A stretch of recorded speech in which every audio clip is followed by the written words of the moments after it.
Ați venit, vărsătorii mei, cei care aveți soarele, luna, ascendentul în vărsător. Vom face o etalare mai deosebită astăzi pentru acest sezon de eclipse. Da? Mâine avem în 25 martie eclipsă de lună plină în Berbec la 5, în balanță la 5 grade, da? Iar pe 8 aprilie vom avea eclipsă totală de soare la 19 grade parimise în Berbec. Da? Acest sezon de eclipse este unul care deja a început să ne impacteze, da? Dacă ați simțit deja, poate aveți și semne cardinale undeva în harta natală, atunci cu siguranță ați simțit deja energia de schimbări care vine. Ceea ce vreau să spun este că acest sezon de eclipse, da, în Balanță și Berbec se vor desfășura și ne vor schimba viața în acest an și jumătate. Așadar vom vedea și pentru voi, să vedem unde este viața voastră în acest moment, ce adevăruri vă vor fi dezvăluite, ce trebuie să eliberați din viața voastră și ce veți manifesta în viața voastră, respectiv cum vă va schimba acest sezon de eclipse. Haideți așadar să începem. Pentru cei care aveți răbdare până etalez cărțile, sunteți bineveniți să mă acompaniați într-un moment de liniște până simt că sunt pregătite cărțile pentru voi. Care nu aveți răbdare, puteți da skip sau forward, nu mă deranjează. Haideți așadar, vărsătorii mei, să începem.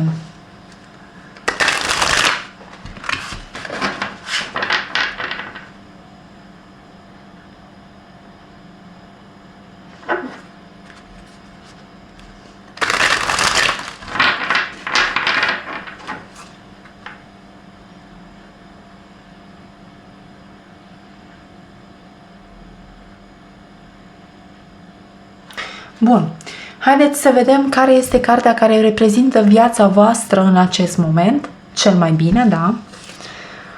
King of Rods, energie de foc, da, leu, berbec, săgetător.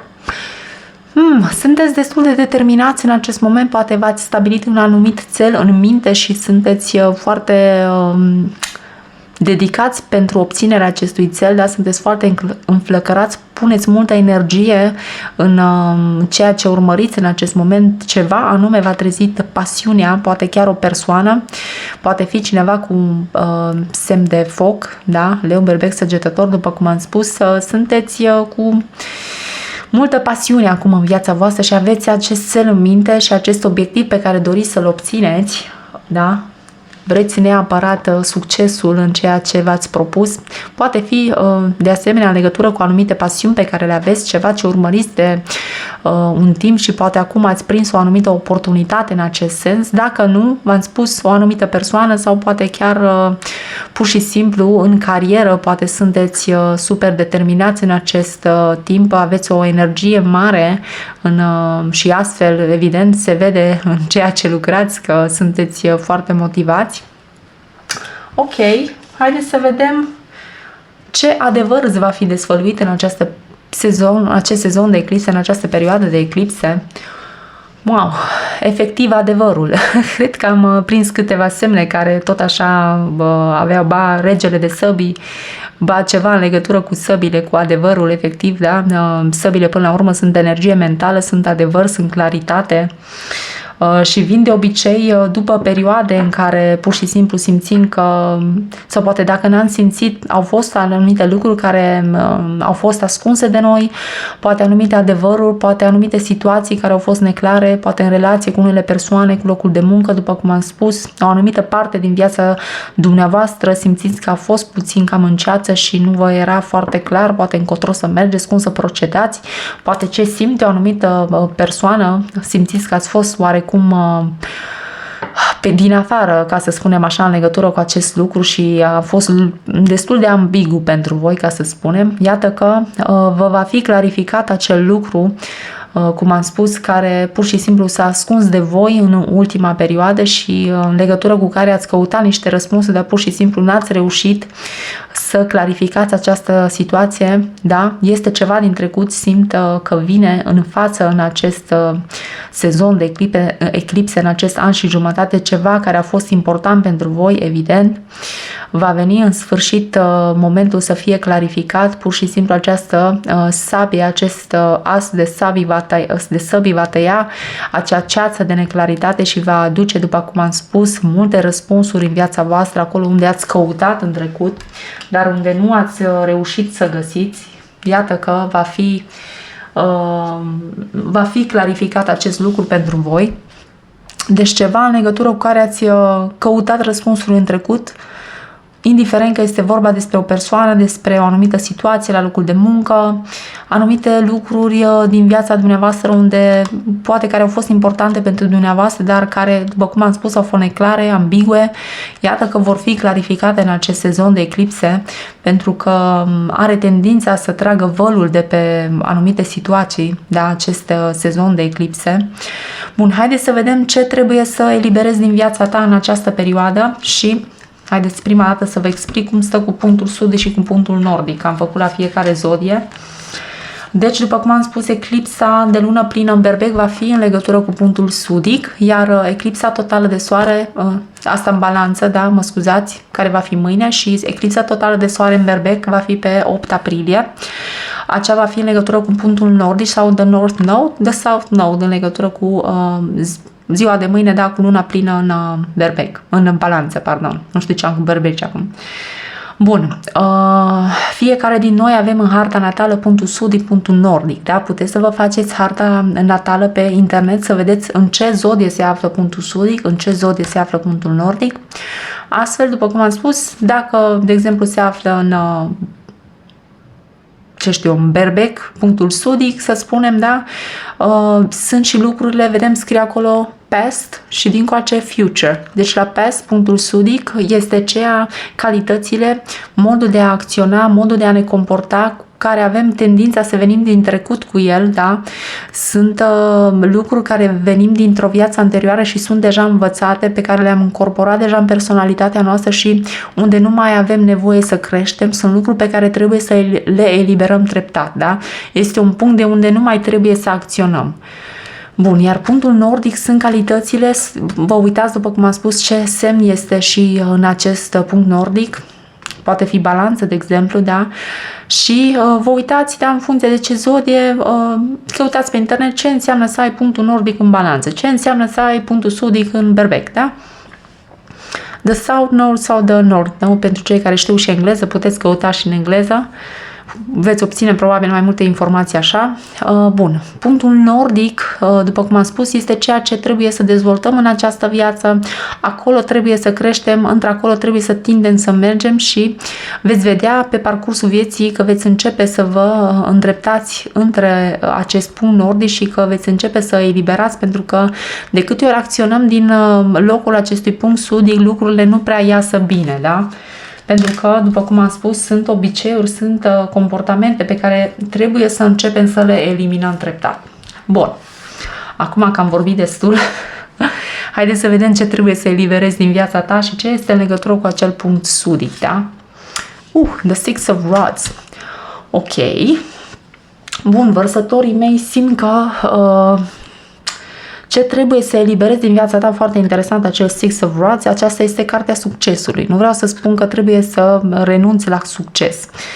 Cred că pur și simplu este o carte care are legătură și cu ego, da? Că este o carte de foc, leu, berbec, săgetător, poate aveți și semne de foc pe acolo prin harta natală. Poate unii din voi vor trebui să renunțe la o anumită persoană aflată într-o zodie de foc, o anumită persoană care pur și simplu a avut un ego destul de mare și o persoană care îi plăcea să fie văzută, să fie aplaudată, să fie admirată, să primească cât mai multă atenție. Poate că această persoană a fost în viața voastră și pur și simplu v-a făcut lucrurile în așa fel încât totul să se învârtă în jurul ei, ceea ce are nevoie ea, ego-ul ei, plăcerile ei, nevoile acestei persoane poate au fost puse pe primul plan și vă va trebui să elimini, să lucrezi la asta în perioada următoare. Poate să fii tu acela care puțin ai nevoie să-ți fie aplaudat, așa ca să spunem, ego, sau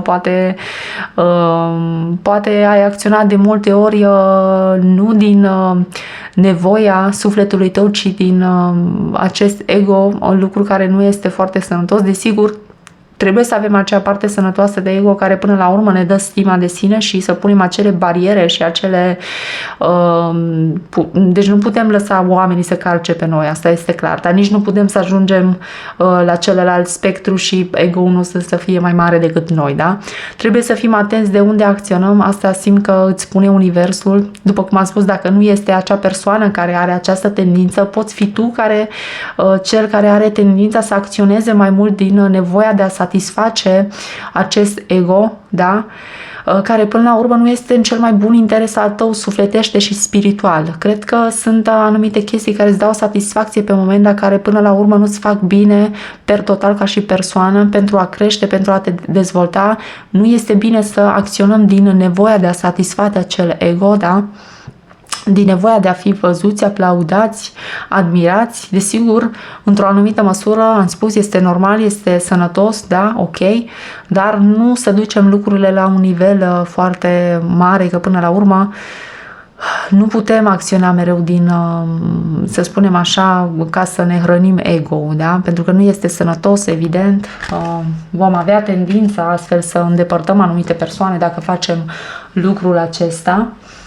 Pentru unii din voi, după cum am spus, pur și simplu va fi poate o eliminare a unei persoane care a avut această tendință de a fi foarte toxică, de a fi narcisistă din viața voastră, poate prieten, poate persoană semnificativă, poate fi într-adevăr și un loc de muncă unde poate nu te mai simți bine, poate că ai fost așa cumva în centrul atenției și pur și simplu a luat foarte mult din energia ta acest loc de muncă și simți că nu te mai regăsești acolo, că nu-ți dorești să fii în centrul atenției și că nu-ți dorești altfel să-ți pur și simplu să-ți împrăști energia în toate direcțiile, pentru că nu sunt neapărat vărsătorii cei care au nevoie de, cum îi spune, da? Să fie în lumina reflectoarelor, ca să spun. Ei mai mult se ocupă cu munca în folosul comunității, cu binele tuturor, da? Chestii de genul, nici într-un caz să fie în centrul atenției.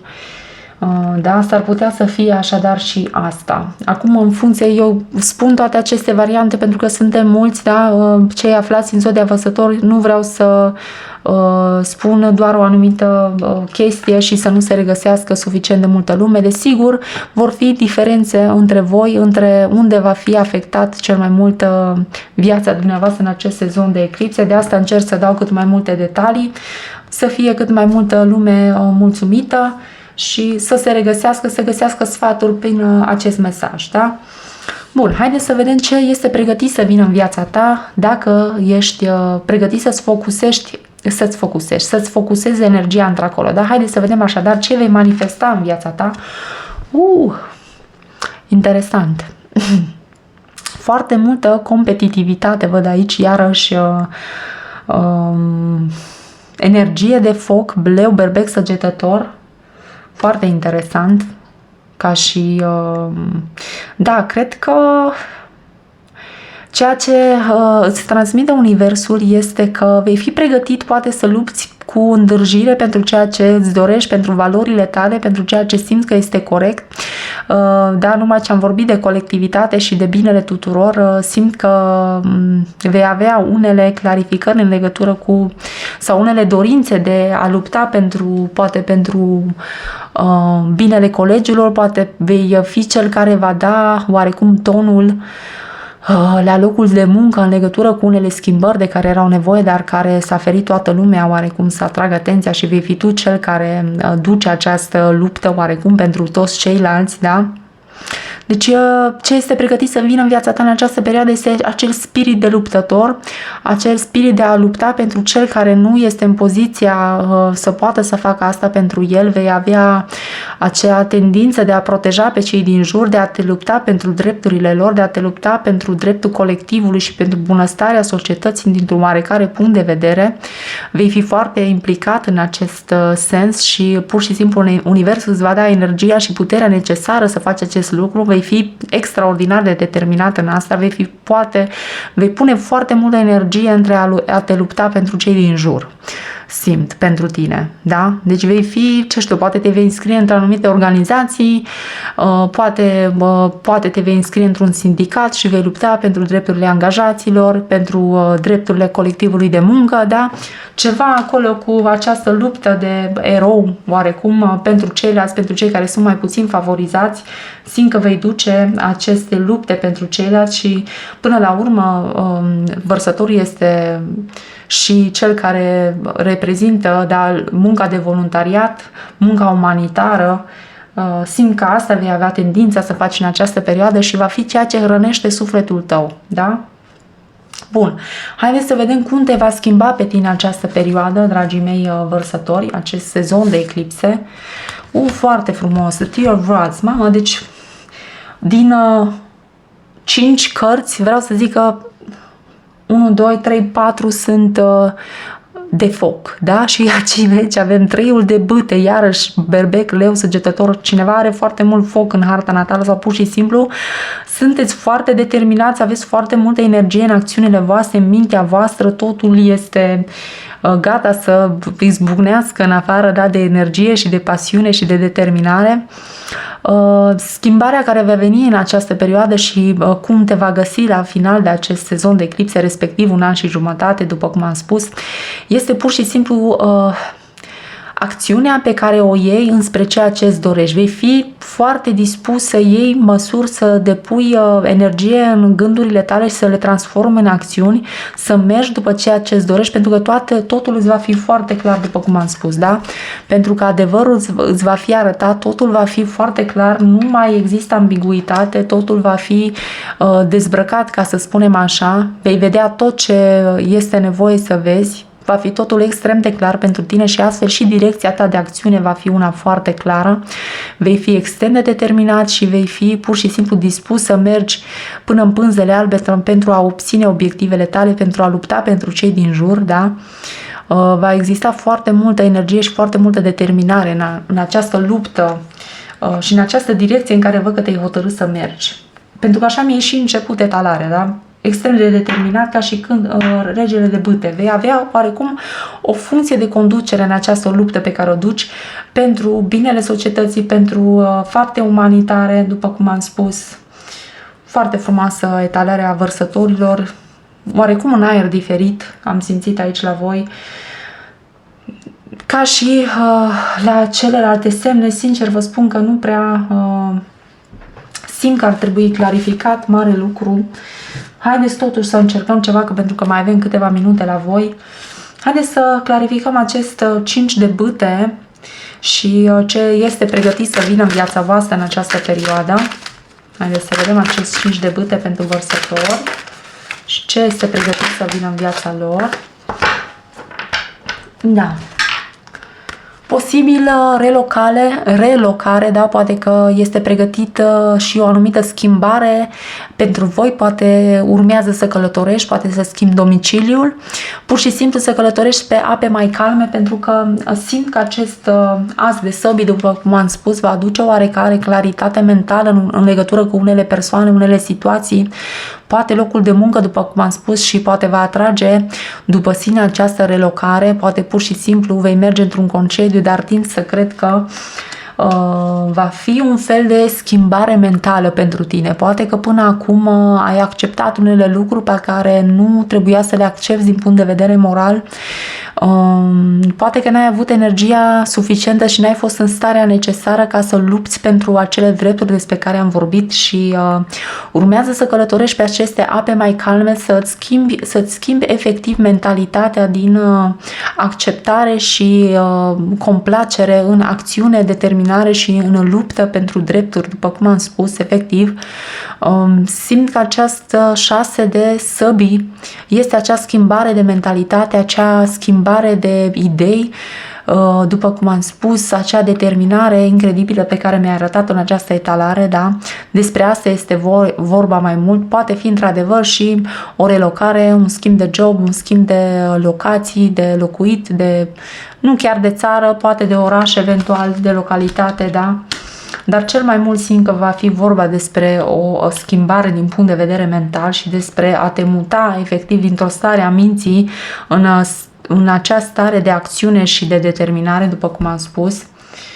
Bun, vărsătorii mei, mi-a plăcut mult etalarea voastră, sper enorm că va fi de folos și că veți găsi sfaturile necesare. Vă recomand să salvați, să revizionați odată la câteva luni, când simțiți că aveți nevoia să vă reamintiți în momentele în care vă veți simți împotmoliți, pentru că nu vreau să spun că va fi o plimbare prin parc și floare la ureche, nu? Vom avea obstacole, vom avea lecții de învățat, dar cu atât mai mult meritele și fructele pe care le vom culege după această perioadă vor fi mai meritoase, da? Dragii mei, vă mulțumesc că ați vizionat, mulțumesc că dați like, coment, eu le citesc, răspund cât pot, da? Este acolo și butonul de super thanks pentru cei care doriți jos unde scrieți comentariile, da? Vă mulțumesc foarte mult pentru cei care dați și un super thanks. Dragii mei, eu vă doresc un an frumos în continuare, ne vom vedea așadar în videoclipul următor.